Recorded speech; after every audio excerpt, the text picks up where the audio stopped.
Hi friends, ನಿಮ್ಮೆಲ್ಲರಿಗೂ ಮತ್ತೊಮ್ಮೆ ನಮ್ಮ ಯೂಟ್ಯೂಬ್ ಚಾನಲ್ಗೆ ಸ್ವಾಗತ. ಫ್ರೆಂಡ್ಸ್, ಮನಿ ಅಂದರೆ ಯಾರು ತಾನೇ ತಿರುಗಿ ನೋಡಲ್ಲ ಹೇಳಿ. ಈ ದುಡ್ಡಿನ ಜಗತ್ತಿನ ಮುಂದೆ ಬದುಕಬೇಕು, ಓಡಬೇಕು ಅಂದರೆ ದುಡ್ಡು ಬೇಕು. ಡಾಕ್ಟರ್ ರಾಜ್ಕುಮಾರ್ ಅವರು ಬಂಗಾರದ ಮನುಷ್ಯ ಮೂವಿಲಿ ಹೇಳಿರೋ ಥರ ಇದು ದುಡ್ಡಿನ ದುನಿಯಾ.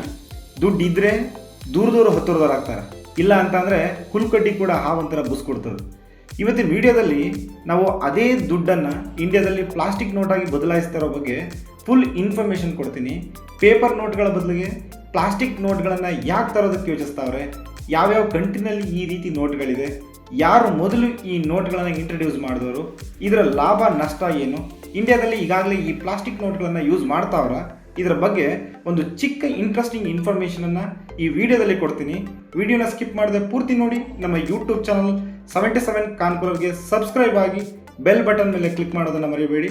ನಮ್ಮನ್ನು ಎನ್ಕರೇಜ್ ಮಾಡಿ. ಫ್ರೆಂಡ್ಸ್, ನಾವು ಪ್ರತಿದಿನ ಬಳಸೋ 10 ರೂಪಾಯಿ, 20 ರೂಪಾಯಿ, 50 ರೂಪಾಯಿ, 100 ರೂಪಾಯಿ, 200 ರೂಪಾಯಿ, 500 ರೂಪಾಯಿ ನೋಟ್ಗಳು ಕಾಮನ್ ಪೇಪರಿಂದ ತಯಾರಾಗೋದಿಲ್ಲ. ಅವುಗಳನ್ನ ಸ್ಪೆಷಲ್ ಕಾಟನ್ ಬೇಸ್ಡ್ ಪೇಪರ್ನಿಂದ ರೆಡಿ ಮಾಡ್ತಾರೆ. ಆದರೆ ಇತ್ತೀಚಿನ ವರ್ಷಗಳಲ್ಲಿ ಬೇರೆ ಬೇರೆ ಕಂಟ್ರಿಗಳಲ್ಲಿ ಪಾಲಿಮರ್ ಅಥವಾ ಪ್ಲಾಸ್ಟಿಕ್ ನೋಟ್ಗಳನ್ನ ಬಳಸೋದಕ್ಕೆ ಪ್ರಾರಂಭ ಮಾಡವ್ರೆ. ಇದೇ ಹಿನ್ನೆಲೆಯನ್ನು ಇಟ್ಟುಕೊಂಡು ಇಂಡಿಯಾ ಕೂಡ ಪ್ಲಾಸ್ಟಿಕ್ ನೋಟ್ಗಳ ಬಗ್ಗೆ ಡಿಸ್ಕಷನನ್ನು ಶುರು ಮಾಡಿದೆ. ಹಾಗಾದರೆ ಪ್ಲಾಸ್ಟಿಕ್ ನೋಟ್ ಅಂದರೆ ಏನು? ಪ್ಲಾಸ್ಟಿಕ್ ನೋಟ್ ಅಂದರೆ ಇದು ಕಾಮನ್ ಪ್ಲಾಸ್ಟಿಕ್ ಅಲ್ಲ, ಇದು ಬಯಾಕ್ಸಿಯಲಿ ಓರಿಯೆಂಟೆಡ್ ಪಾಲಿಪ್ರೊಪಿನಿನ್ ಅನ್ನುವಂತಹ ಸ್ಪೆಷಲ್ ಪಾಲಿಮರ್ ಪ್ರಾಡಕ್ಟ್ನಿಂದ ತಯಾರಾಗ್ತದೆ. ಈ ನೋಟು ನೀರು ಬಿದ್ದರೆ ಒದ್ದೆ ಆಗೋಕ್ಕಿಲ್ಲ, ಸುಲಭವಾಗಿ ಹರಿದು ಹೋಗೋಕ್ಕಿಲ್ಲ, ಇದರ ಡ್ಯೂರಬಿಲಿಟಿ ಜಾಸ್ತಿ, ಹೆಚ್ಚು ಕಾಲ ಬಾಳಿಕೆ ಬರ್ತದೆ. ಸ್ಪೆಷಲ್ ಸೆಕ್ಯೂರಿಟಿ ಕ್ಯಾರೆಕ್ಟರ್ಗಳನ್ನೂ ಕೂಡ ಇದರಲ್ಲಿ ಸೇರಿಸಿರ್ತಾರೆ. ಹಾಗೆ ಕಳ್ನೋಟ್ ಮಾಡೋದು ಬಹಳ ಕಷ್ಟ. ಯಾರು ಈ ಪ್ಲಾಸ್ಟಿಕ್ ನೋಟ್ಗಳನ್ನು ಫಸ್ಟ್ ಇಂಟ್ರಡ್ಯೂಸ್ ಮಾಡಿದ್ದು ಅಂತ ಹುಡುಕಿದ್ರೆ ಇಡೀ ವರ್ಲ್ಡ್ನಲ್ಲಿ ಫಸ್ಟ್ ಟೈಮ್ 1988ರಲ್ಲಿ ಆಸ್ಟ್ರೇಲಿಯಾ ಪರಿಚಯ ಮಾಡ್ತದೆ.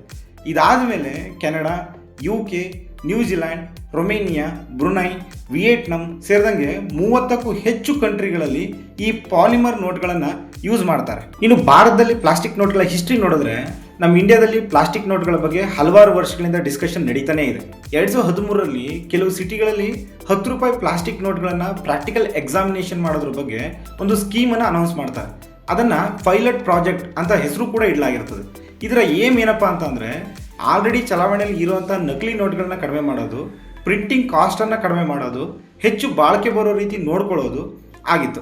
ಆದರೆ ಕೆಲವು ಪ್ರಾಬ್ಲಮ್ನಿಂದ ಈ ಸ್ಕೀಮ್ ಇಂಡಿಯಾದಲ್ಲಿ ಎಕ್ಸಿಕ್ಯೂಟ್ ಆಗಲಿಲ್ಲ. ಈ ಪ್ಲಾಸ್ಟಿಕ್ ನೋಟ್ಗಳ ಲಾಭ ಏನಾಗಾದರೆ, ಈ ಪ್ಲಾಸ್ಟಿಕ್ ನೋಟ್ಗಳನ್ನ ಜಾರಿಗೆ ತಂದರೆ ಸಾಮಾನ್ಯ ನೋಟಿಗಿಂತ ಪ್ಲಾಸ್ಟಿಕ್ ನೋಟ್ಗಳು ಸುಮಾರು 2ರಿಂದ 4 ಪಟ್ಟು ಹೆಚ್ಚು ಕಾಲ ಉಳ್ಕೊಳ್ತದೆ. ಮಳೆ ಅಥವಾ ನೀರು ಬಿದ್ದರೆ ಈಸಿಯಾಗಿ ಹಾಳಾಗೋದಿಲ್ಲ. ಈ ಕಾಗದದ ನೋಟ್ಗಳಲ್ಲಿ ಬ್ಯಾಕ್ಟೀರಿಯಾ ಮತ್ತು ಧೂಳು ಹೆಚ್ಚು ಸೇರಿಕೊಳ್ಳುತ್ತೆ. ಆದರೆ ಈ ಪ್ಲಾಸ್ಟಿಕ್ ನೋಟ್ನಲ್ಲಿ ಇದು ಸುಲಭವಾಗಿ ಸ್ವಚ್ಛವಾಗಿರುತ್ತದೆ. ಇದು ಒಂದು ರೀತಿ ಟ್ರಾನ್ಸ್ಪರೆಂಟ್ ವಿಂಡ್ ಇದ್ದ ಹಾಗೆ. ಸ್ಪೆಷಲ್ ಹಾಲೋಗ್ರಾಮ್, ಮೈಕ್ರೋ ಪ್ರಿಂಟಿಂಗ್ ಅಂತ ಸೆಕ್ಯೂರಿಟಿ ಸಿಸ್ಟಮ್ ಇರೋದ್ರಿಂದ ಇದನ್ನ ಕಳ್ನೋಟ್ ಮಾಡೋದು ಕಷ್ಟ. ಹೆಚ್ಚು ದಿನ ಬಾಳಿಕೆ ಬರೋದ್ರಿಂದ ಹೊಸ ನೋಟ್ಗಳನ್ನ ಆಗಾಗ್ಗೆ ಪ್ರಿಂಟ್ ಮಾಡೋ ಅವಶ್ಯಕತೆ ಇಲ್ಲ. ಇನ್ನು ಪ್ಲಾಸ್ಟಿಕ್ ನೋಟ್ಗಳ ಲಾಸ್ ವಿಚಾರಕ್ಕೆ ಬಂದರೆ ಇದರ ಪ್ರಿಂಟಿಂಗ್ ಕಾಸ್ಟ್ ಮತ್ತು ಅದರ ಟೆಕ್ನಾಲಜಿ ಬಹಳ ಎಕ್ಸ್ಪಾನ್ಸಿವ್ ಆಗಿದೆ. ಹಾಗೆ ಇದರ ಪ್ರಿಂಟ್ ಮಾಡುವಂಥ ಮಿಷಿನ್ ಕೂಡ ಬಹಳ ಎಕ್ಸ್ಪಾನ್ಸಿವ್. ಪ್ಲಾಸ್ಟಿಕ್ ನೋಟ್ಗಳನ್ನು ಈಸಿಯಾಗಿ ಮಡಚಿ ತಮ್ಮ ಜೋಬ್ಗಳಲ್ಲಿ ಇಟ್ಕೊಳ್ಳೋದಕ್ಕೂ ಕೂಡ ಆಗೋದಿಲ್ಲ. ಇದರ ಸರಿಯಾದ ರೀಸೈಕಲ್ ಮಾಡುವಂಥ ಸಿಸ್ಟಮ್ ಕೂಡ ಬೇಕಾಗ್ತದೆ. ಇದು ಇನ್ನೂ ಭಾರತದಲ್ಲಿ ಡೆವಲಪ್ ಕೂಡ ಆಗಿಲ್ಲ. ಪ್ರೆಸೆಂಟ್ ಸಿಚುವೇಷನಲ್ಲಿ ಇಂಡಿಯಾದಲ್ಲಿ ಎಲ್ಲ ನೋಟ್ಗಳು ಕೂಡ ಸ್ಪೆಷಲ್ ಕಾಟನ್ ಬೇಸ್ಡ್ ಪೇಪರ್ನಿಂದಾನೇ ಮ್ಯಾನುಫ್ಯಾಕ್ಚರ್ ಆಗ್ತಿರೋದು. ಪ್ಲಾಸ್ಟಿಕ್ ಪಾಲಿಮರ್ ನೋಟ್ಗಳು ಇನ್ನೂ ಇಂಟ್ರಡ್ಯೂಸ್ ಆಗಿಲ್ಲ. ಫ್ರೆಂಡ್ಸ್, ಈ ಪ್ಲಾಸ್ಟಿಕ್ ನೋಟು ಹೆಚ್ಚು ಬಾಳಿಕೆ, ಸ್ಪೆಷಲ್ ಸೆಕ್ಯೂರಿಟಿ ಮತ್ತು ಸ್ವಚ್ಛತೆ ಅಂತ ಹಲವು ಯೂಸಸ್ ಇದ್ರೂ ಅವುಗಳನ್ನ ಎಕ್ಸಿಕ್ಯೂಷನ್ ಮಾಡೋಕ್ಕೆ ಹೆಚ್ಚಿಗೆ ಇನ್ವೆಸ್ಟ್ಮೆಂಟ್ ಬೇಕು ಮತ್ತು ಟೆಕ್ನಿಕಲ್ ಇಶ್ಯೂಸ್ ಕೂಡ ಇದೆ.